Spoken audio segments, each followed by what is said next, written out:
Hello, everybody. I hope you are doing well. Welcome back to another episode of Blockchain and Beyond. As always, I'm your host, Farzan. On today's episode, we'll be discussing a project called Vulcan Forged. And as always, I'll go over the background of the project, the team behind it, how they function, what they do, and how it varies to other projects offering the similar things. And then I'll finally round up with my own little opinion of the whole project. So Vulcan Forged describes themselves as a NFT decentralized application ecosystem, a game studio, and marketplace, all underpinned by their token PYR or PYR. And as a game studio, they already have a number of games which are available to play and still in active development. So one of these is Vulcanverse, which is their MMORPG, where the lore of this game is actually written by a published author. We also have Berserk, which is a competitive trading card game similar to Hearthstone or Legends of Runeterra. And also Vulcan Battle Chess, which plays similarly to Dota 2's Auto Chess or Riot Games' Teamfight Tactics. And each of these games has varying degrees of operability between one another. In Vulcanverse, you can find NFTs, which will give you access to stronger cards in Berserk, and playing each of these games will reward you with a currency which can be used to trade with other players. This immediately puts Vulcan Forged ecosystem in the same stream as other play-to-earn games like Axie Infinity or Blancos Block Party. But first, a bit more about the team. So their team is relatively small. It is headed up by Jamie Thompson as the CEO, and his presence is definitely felt within the community. He's seen interacting with others in Discord and answering questions where possible. He also holds regular live AMAs where he provides the latest updates to the company and their projects as a whole. Alongside him is Jason McIvor, apologies if I mispronounced that, as the Chief Marketing Officer. He's in charge of promoting the brand, engaging with potential partners, and ensuring the presence of Vulcan Forged within the community and on social media. And on their website, they have also listed the rest of their team, which includes a number of 2D and 3D illustrators, gameplay programmers, and blockchain developers. Now, onto the fun stuff. First, we'll talk about their main token, PYR. So PYR is intended to be the medium of settlement within their ecosystem, meaning buying goods will be denominated in PYR, but will also be responsible for staking and as their wider utility token. Alongside this, there is the Lava token, which will function as the value provided to people simply by engaging and playing with any of the Vulcan Forged games. This includes winning or losing games in Berserk or Vulcan Battle Chess, or exploring the world of Vulcanverse, alongside many other use cases which will be integrated as the ecosystem matures. At the same time, Lava can be exchanged for PYR based on the market value of these tokens. Within the ecosystem, there is a heavy emphasis on NFTs and allowing users ownership of their assets. Many of the valuable assets attainable within these games will be rewarded as NFTs, allowing the user to sell them to other players. However, there's also additional value provided by these NFTs. For example, Vulcanites, which function as pets in Vulcanverse, enable you to forage for goods, may also provide unique benefits to the player whilst playing Berserk. But I want to focus more on their main game, Vulcanverse. It is a fantasy setting with a heavy inspiration from the Greek pantheon, and will have many activities including foraging, building, crafting, and trading. In the main area of Vulcanverse, there are 10,000 plots of land, which function as a canvas to build structures, but owning a plot or renting one is required to actually play the game.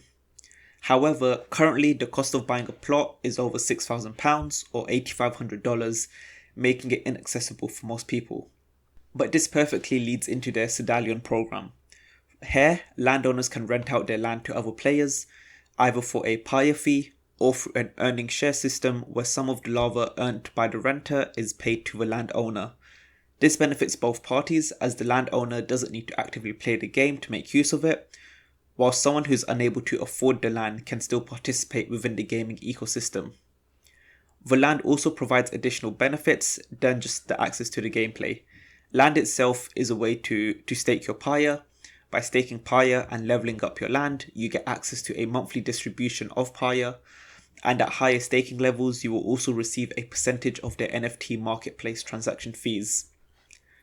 To add on to the expanding Vulcan Forged ecosystem, they are soon releasing a new world called Troy, which will house the player versus player Coliseum and be the heart of crafting and trade. There is also development on Tartarus, which is an area accessible within the game, allowing users to fight enemies to earn lava and in-game rewards.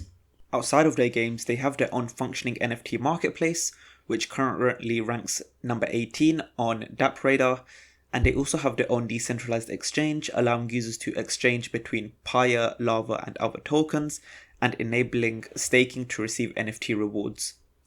They also host their own convention called Vulcan. The next one will be held in June and be held in Athens in Greece, and will host up to 500 attendees. They'll also have special guest speakers from Vulcan Forged and other projects, light shows, live music, dinner, and a whole bunch of other stuff. It's definitely a great way for them to meet with their community and really give back as a whole. And finally, the most interesting thing for me is that they're developing their own blockchain known as Elysium.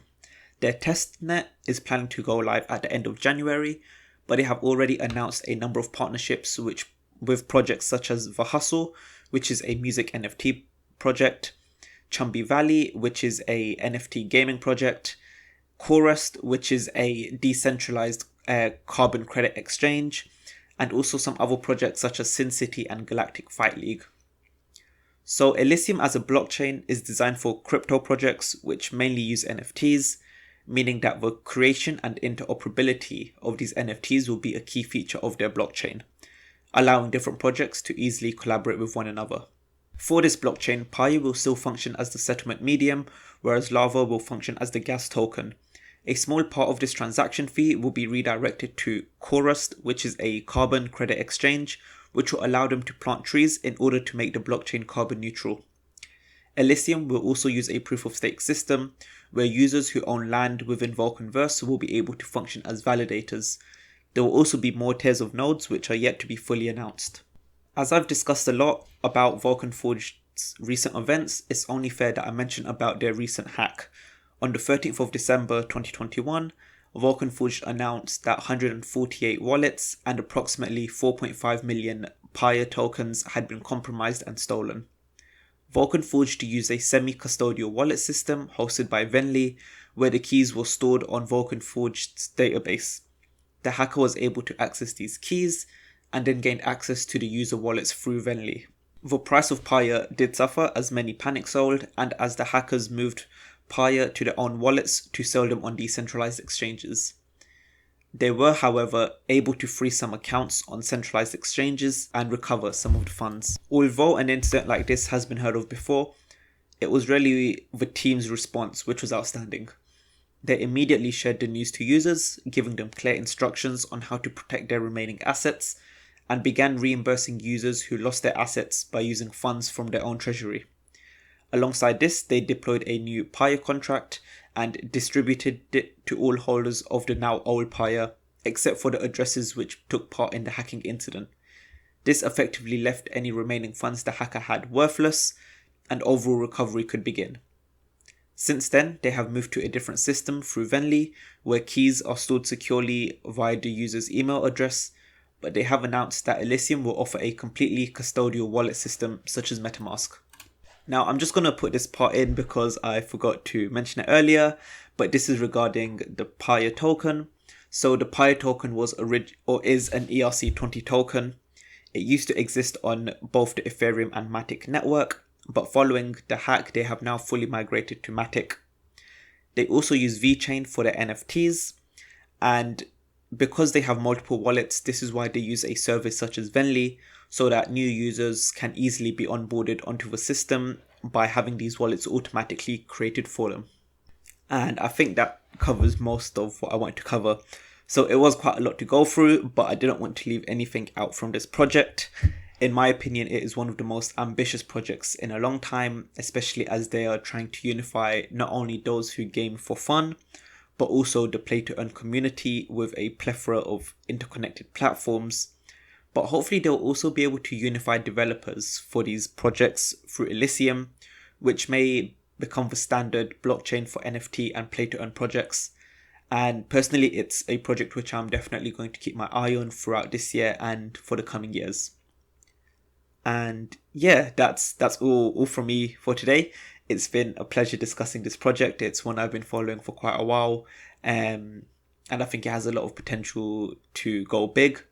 As always, if you have any questions or comments, feel free to reach out to me on social media. It'll be good to hear from you. But until next time, goodbye.